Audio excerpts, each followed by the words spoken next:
Les récentes déclarations publiques de Red Bull concernant les ailes arrière des équipes Ferrari et McLaren ont provoqué d'importantes tensions en amont du Grand Prix de Melbourne. Des indices laissent entendre que la Fédération internationale de l'automobile pourrait procéder à des inspections minutieuses, peut-être plus tôt que ne le souhaiterait Ferrari, puisque des rapports indiquent que tant l'équipe italienne que McLaren seront soumises à un contrôle détaillé de leurs ailes arrière. Ces accusations pourraient modifier la hiérarchie de la Formule 1 ou signaler une perte progressive de domination des équipes concernées. Actuellement, le sujet le plus controversé dans l'univers de la Formule 1 est le comportement des ailes arrière de Ferrari et de McLaren. Un point que beaucoup croyaient avoir été réglé après la dernière modification du règlement de la FIA en l'an 2020. À cette occasion, l'aile arrière de la voiture d'Oscar Piastri se manifestait sous certaines charges aérodynamiques, phénomène qui fut appelé mini-DRS. Après mûre réflexion, la FIA opta pour des mesures plus strictes et décida que la largeur de l'intervalle du slow serait ajustée à 9,4 à 13 mm par rapport aux 10 à 15 mm initialement établis, tout en maintenant la limite de 85 mm lorsque le DRS était activé. De plus, l'organisme de régulation a souligné la nécessité que l'élément de carrosserie du DRS ne s'ouvre ni ne se ferme complètement, en remplaçant tous les tirets par des espaces afin de faciliter la synthèse vocale par l'intelligence artificielle. Cette règle vise à prévenir une flexion progressive ou l'exploitation de failles, une pratique que McLaren utiliserait, selon certains dires, depuis un certain temps, comme cela a été observé à Bakou en l'an 2020. Selon Red Bull, la situation est toutefois loin d'être résolue. Désormais, l'inquiétude de l'équipe autrichienne s'étend non seulement à McLaren, mais aussi à Ferrari. Le directeur technique de Red Bull, Pierre Waché, a accusé Ferrari en déclarant que ce problème pourrait s'aggraver au cours de la saison et que, si la FIA n'intervenait pas, la grille pourrait sombrer dans un véritable chaos. Lors des 3 jours de test en pré-saison à Bahreïn, Waché a souligné que le phénomène persistait et qu'il croyait que les deux équipes continuaient d'utiliser la technique du mini-DRS, un sujet qui, de par sa nature incontestable, devrait faire l'objet de discussions approfondies. La Fédération internationale de l'automobile a exprimé ses préoccupations quant à la manière dont les équipes développent de nouveaux concepts pour l'année 2025, d'autant plus que les équipes de tête ont revu presque entièrement leur conception, tout en parvenant néanmoins à réaliser une amélioration des performances d'environ une demi-seconde sur leur voiture.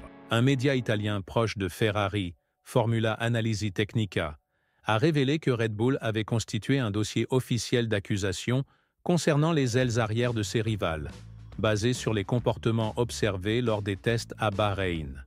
Il est attendu que des délégations de la FIA visitent à la fois Maranello et Woking dès que possible, peut-être même avant le début officiel de la saison. Il convient toutefois de noter qu'ils ne pourront pas prononcer de verdict ni imposer de sanctions tant que le championnat n'aura pas officiellement commencé. Les équipes sont autorisées à tester tout concept jugé légal à Bahreïn, mais ne seront pas à l'abri de sanctions une fois que les courses commenceront à Melbourne. La FIA elle-même a déclaré que certains comportements des ailes arrière observés à Bahreïn avaient retenu son attention, ce qui a conduit à la mise en place d'analyses plus rigoureuses dès le début de la saison. Fait intéressant, l'attention de l'organisme s'est également portée sur l'aile arrière de Mercedes, qui n'avait même pas été mentionnée par Red Bull. Des enregistrements des caméras arrière ont montré que le profil DRS du véhicule W15 fléchissait de manière significative sur les lignes droites. Certaines équipes, dont Red Bull, ont exprimé leur étonnement face aux ouvertures des fentes sur d'autres voitures. Un comportement qui rappelait celui du McLaren MC88, observé à l'an 2084 en Azerbaïdjan. Ces agissements ont inquiété la FIA, qui souhaite désormais analyser la situation de près afin de s'assurer que les règles ne sont pas enfreintes. Une approche déjà adoptée lors du contrôle des ailes avant. L'incident concernant l'aile avant de McLaren et la réaction de la FIA contribuent à expliquer le mécontentement de Red Bull, car l'équipe, conjointement avec Ferrari, a reçu l'assurance que des mesures seraient prises, même si cela engendre des coûts considérables pour le développement des voitures pour l'année 2026. Depuis lors, l'organisme de régulation a imposé des restrictions plus strictes à partir de la 9e course de l'année 2025. Actuellement, l'attention se porte sur la flexibilité des ailes arrière. Et selon des sources confirmées au site The Race, une directive technique a été envoyée à Nicolas Tombazis, directeur de la FIA pour les monoplaces. Cette directive constitue une mise à jour de la directive technique numéro 34 relative à la flexibilité de la carrosserie. Et il ne fait aucun doute que la FIA agira avec la même rigueur qu'elle avait démontré lors de l'enquête sur l'aile avant en l'an 2020. Les tests relatifs à cette question débuteront lors du Grand Prix de Melbourne et comprendront l'analyse d'images en haute définition des ailes arrière en conditions de grande vitesse, grâce à la surveillance d'autocollants de référence placés à des points stratégiques. De cette manière, la FIA acquérera une compréhension approfondie du comportement de ce composant suspect lors des courses. Cette méthode est similaire à celle utilisée pour surveiller la flexibilité des ailes avant, lorsque plusieurs caméras furent installées dès le Grand Prix de Belgique, et des tests encore plus rigoureux sont prévus pour le Grand Prix d'Espagne de l'année 2025. Cette situation pourrait constituer le contexte ayant déclenché la controverse actuelle concernant les ailes arrière, en plus de toutes les critiques formulées par Red Bull, qui exprime clairement sa position actuelle sur la grille. Selon Helmut Marko et Pierre Waché, il reste encore beaucoup à faire sur la RB21, l'auto n'ayant pas réagi de manière adéquate au retour d'expérience, ce qui suggère que l'équipe stagne, comme cela avait été le cas lors de la seconde moitié de la saison précédente. Cette attitude a suscité des débats, car il semble que Red Bull mette davantage en avant ses faiblesses supposées que de se préoccuper du respect des règles sportives de la Formule 1.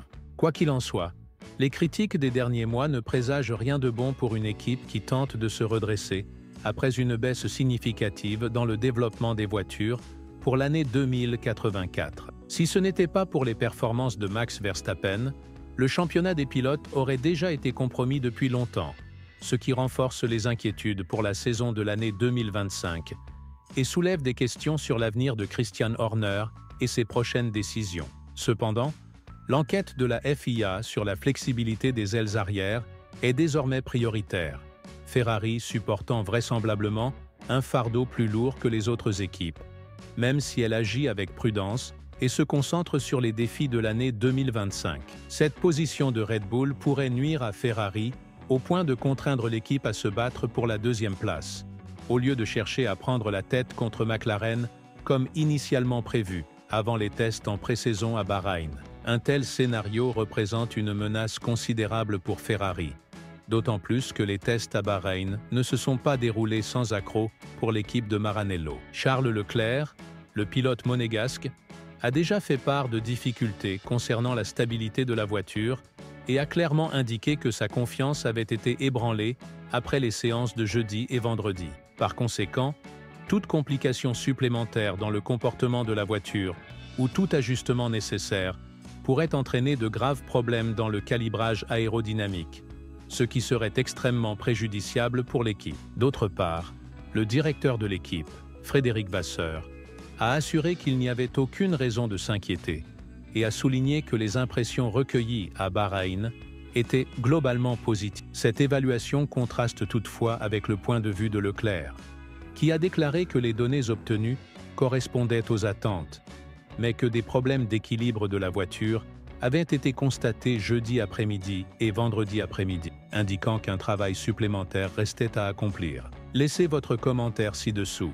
Et, si vous êtes intéressé par les dernières informations concernant les accusations formulées par l'employé, consultez la vidéo qui s'affiche actuellement sur votre écran.